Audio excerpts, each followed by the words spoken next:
this underlying energy build out in the US with a pro Bitcoin policy sets up an adoption wave that really takes us that next leg up to 1 billion users in the world. I believe the United States is about to significantly increase its electricity capacity over the next couple years. And that is a response to, or that is a function of political changes.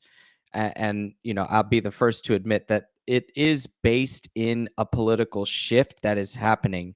But if you take out your opinion on the politics for a second and look at what might be happening over the next couple years, it will unleash so much electricity capacity for the express purpose of AI compute, right? In the national interest of the United States to excel in an industry that's going to capture the next wave of economic growth. If AI compute is that, and like Lisa said, the intersection of Bitcoin mining and AI compute right now is strong and will strengthen. Couple that with a pro Bitcoin policy, and the key ingredient here is the energy based deregulation and the red tape reduction for the build out of electricity in the United States. That appears to be not manufacturing textiles, right? Or even getting back to becoming the steel powerhouse of the world. While those things might be more headline grabbing, this underlying energy build out in the US with a pro Bitcoin policy, it sets up an adoption wave that I think really takes us that next leg up to 1 billion users in the world. And I want to cite the article that you opened with from Brazil that said, if the US Treasury already holds Bitcoin and is debating about what to do with it, then we need a strategy. It's about leadership, guys. And the US is the leader on a lot of policy. The world looks to the US. What should we be doing on policy? What are you guys going to be rolling out in terms of AI? That's what they're going to be copying. And so the Bitcoin policy is another thing that the world will look to the US for leadership. So my take is much longer term in terms of why I'm bullish, but I think the conditions are set up for a strong Bitcoin mining culture in the United States, a strong pro energy production and usage policy in the United States.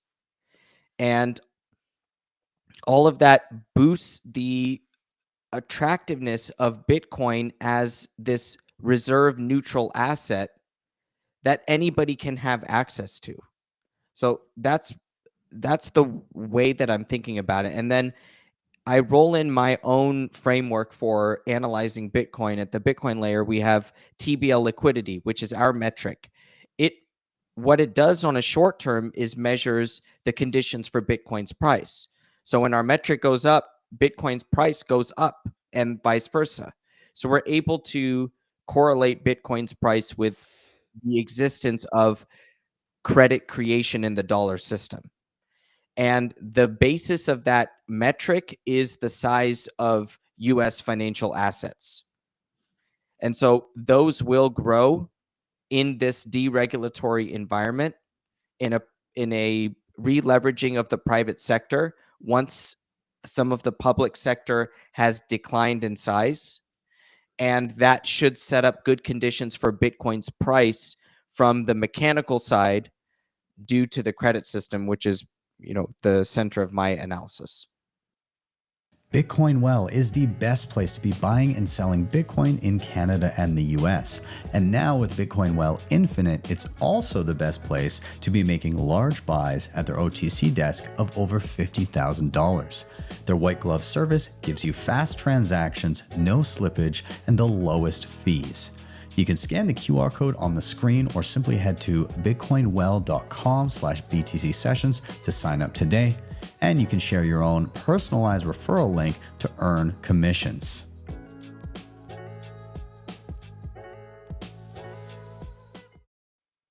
So the interesting thing for me in and around again the energy sector in the US, and I mean I guess as people begin to clue in around the world, is Bitcoin demands, in order to be optimally profitable, that you find the most efficient and low cost forms of energy to plug into. Waste energy that wasn't previously being used for anything, or stranded energy.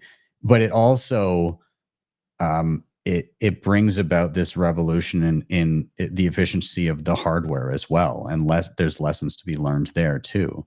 And so I like what you're saying in and around you know, Bitcoin, and pairing that with a regulatory environment where you can just learn and experiment, can contribute to a much, I guess, a higher quality of life for anyone in places that are open to that stuff like that. The main driver of our quality of lives is access to, one of the main things is access to abundant energy. Without energy, you don't have anything. So, I mean, I love this framing. I'm curious again, if Lisa wants to chime in here first, given that we're kind of segueing from part of her topic into yours. I feel like it complements each other, and then we'll get Canute in afterwards as well, chiming in. Yeah, thank you. No, I'm blown away by Nick's framing. So thank you for that. You're completely right. I pulled out of my drawer this report that I refer to all the time. It's Goldman Sachs at the end of April of 24 put out generational growth in AI data centers in the coming US power demand surge, which just presents an extraordinarily bullish case for electricity in this country. And one of the drivers of national security is productivity, and the driver of productivity is available power infrastructure. And so I think all of these things layer really nicely on top of one another. It's a reason to be bullish America that Trump is bullish Bitcoin mining and bullish energy, and seems to be causing oil prices to go lower. And yet, no energy CEO that I see is upset by it. Right? They all feel like they just deep breath.